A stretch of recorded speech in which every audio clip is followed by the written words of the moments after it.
할렐루야. 153 저녁 기도에 오신 여러분들을 주님의 이름으로 환영하고 축복합니다. 오늘은 제가 찬송을 시작할 수 없을 것 같습니다. 목도 많이 아프고요. 그래서 찬양은 좀 건너뛰고 이 시간에 말씀만 우리들이 함께 나누고 기도의 자리로 나아가도록 하겠습니다. 요한복음 7장 1절에서 6절 말씀까지 제가 받들어 봉독하겠습니다. 그 후에 예수께서 갈릴리에서 다니시고 유대에서 다니려 아니하심은 유대인들이 죽이려 함이로라. 유대인의 명절인 초막절이 가까운지라. 그 형제들이 예수께 이르되 당신이 행하는 일을 제자들도 보게 여기를 떠나 유대로 가소서. 스스로 나타나기를 구하면서 묻혀서 일하는 사람이 없나니 이 일을 행하러 가거든 자신을 세상에 나타내소서 하니 이는 그 형제들까지도 예수를 믿지 아니함이로라. 예수께서 이르시되 내 때는 아직 이르지 아니하였거니와 너희 때는 늘 준비되어 있느니라. 아멘. 어른들이 하시는 말씀에 모든 일이 때가 있다라고 자주 말씀을 할 때가 있습니다. 그죠? 공부할 때가 있고 또 공부를 열심히 해서 학교를 진학하고 진학한 후에 취업을 위해서 준비하고 취업해야 될 때가 있습니다. 또 취업이 끝난 후에는 결혼할 때가 있다라고. 그죠? 또 결혼 후에 자녀를 낳아 기를 때가 있다라고 말씀을 합니다. 그 때를 놓치면 불행해지고 사람은 반드시 모든 사람들이 가는 그때의 길을 따라서 살아가야 된다고 말씀을 합니다. 너무나도 맞는 말씀인 겁니다. 제가 40여 년의 생활을 살아오면서 어른들의 이야기는 하나도 틀린 적이 없다라고 하는 것을 느끼게 됩니다. 과거에 우리는 그렇게 살았습니다. 모든 사람들이 하는 그 시간과 때를 맞추지 않으면 도태된다고 여겼고 무언가 한두 가지가 모자란 사람처럼 여겨졌습니다. 그런데 요즘은 어떻습니까? 요즘 현대사회를 살아가는 사람들은 주변 사람들의 시선을 그게 크게 개의치 않습니다.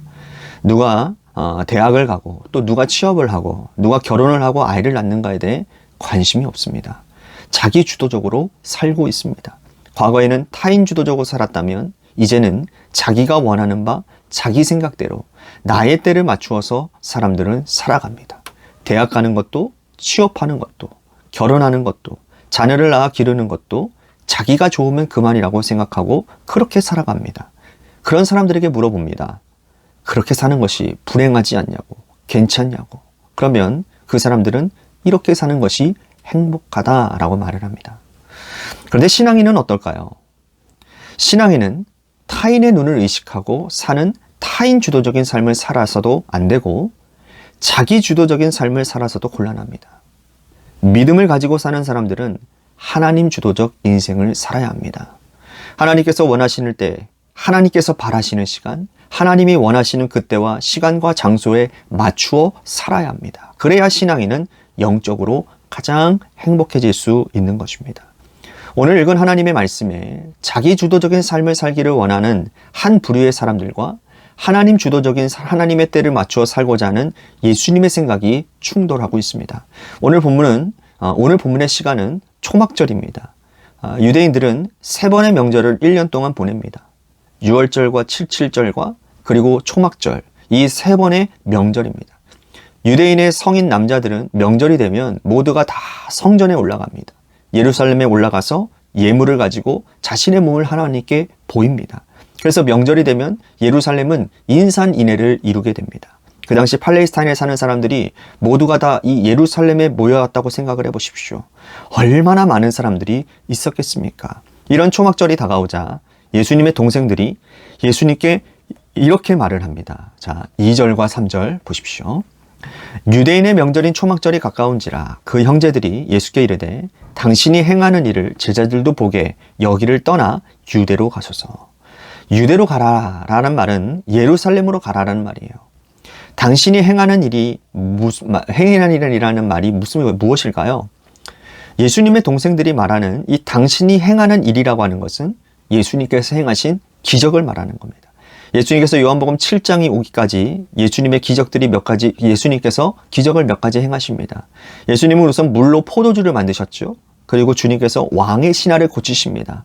그리고 베데스다 목가에 38년 된 병자를 고치시는 장면이 나옵니다. 그리고 주님은 오병이어의 기적도 베푸십니다. 이 중에 한 가지, 베데스다 목가에 38년 된 병자를 고친 것만 예루살렘에서 하신 일이고 나머지 모두가 다 갈릴리에서 하신 일입니다. 예수님의 동생들이 볼 때에 예수님께서 이렇게 하시는 일이 답답해 죽을 것만 같은 겁니다. 예수님께서 사람들이 많이 모여있는 이 유대 예루살렘에 가셔서 오병이어 가지고 기적 같은 거 한 번만 행하시기도 예수님은 단번에 유명세를 탈 것이고 많은 사람들이 모여지게 될 것인데, 그런데 예수님은 그거에는 별로 관심이 없으십니다. 그러니까 이 예수님의 동생들은 그 유행세를 타서 자신들도 한 자리를 좀 차고 싶은 겁니다. 그래서 이들이 예수님을 자꾸 부추기는 거예요. 예수님을 유대로 가라고. 이어서 예수님의 동생이 이렇게 자기의 속내를 드러냅니다. 4절입니다. 예수님의 동생들이 이렇게 자기의 속내를 드러냅니다. 4절입니다. 스스로 나타나기를 구하면서 묻혀서 일하는 사람이 없나니 이 일을 행하려 하거든 자신을 세상에 나타내소서 하니. 예수님의 동생들이 볼 때에 예수님이 스스로 나타내기를 구하는 사람이라고 생각했던 겁니다. 예수님 스스로도 유명해지기를 원하면서 형님은 왜 이곳 시골에 머물러 있냐라는 거예요. 예수님의 동생들의 진심과 속마음은 어떤 생각이었을까요? 아까 전에 제가 말씀드렸지만 예수님의 동생들은 형님이 출세하고 유명해지고 돈 많이 벌면 그 무너진 집안을 일으킬 것이고 집안이 일어나면 그들 형님 덕분에 그들이 호사롭게 살 수 있을 거라고 생각했던 것이죠. 그런데 형님이 이 메시아적인 권능을 가지고 있고 지금까지 역사상 어떤 사람도 행하지 못했던 능력을 행하는 것이 분명한데도 불구하고 이 시골 총구석에 묻혀 있는 것이 예수님의 동생으로서는 답답해서 죽을 것 같은 것입니다. 여러분, 우리는 어떻습니까? 많은 사람들이 볼 때에 예수님의 동생들의 말이 좀 타당해 보이지 않나요? 우리도 과연 우리 주변에 어떤 사람이 이런 일을 한다고 하면 왜 여기서 이러고 계십니까? 사람들 많이 모여 있는 곳에 가서 당신의 능력과 권능을 마음껏 펼쳐보십시오 라고 말하지 않겠습니까? 그런데 성경은 이들 예수님 형제들을 이렇게 평가하고 있습니다. 5절 보십시오. 이는 그 형제들까지도 예수를 믿지 아니함이로라.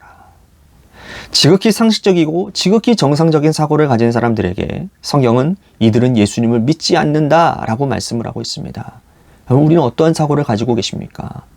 예수님께서는 이러한 형제들의 생각을 아시고 주님이 여기에 머물러 계신 이유를 성경은 이렇게 설명을 하고 있습니다. 6절 보십시오.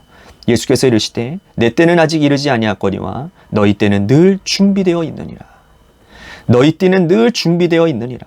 사람의 때는 그 사람을 보고 성공하고 싶은 시기, 돈 벌고 싶은 시기, 유명해지고 싶은 시기를 위해서 항상 준비되어 있습니다. 돈을 벌 만한 때가 된다고 생각하면 어떤 일도 서슴지 않고 유명해지고자 하는 그때가 되었다고 생각하면 그때에 반드시 그 일을 이루고자 하는 마음을 사람들은 가지고 있다라는 뜻입니다.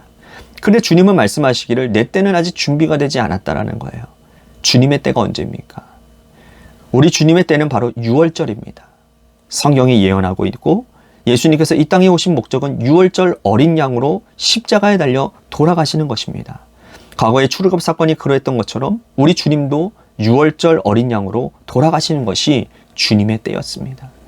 과거 출애굽 사건 때 6월절에 사람들은 양을 잡았습니다.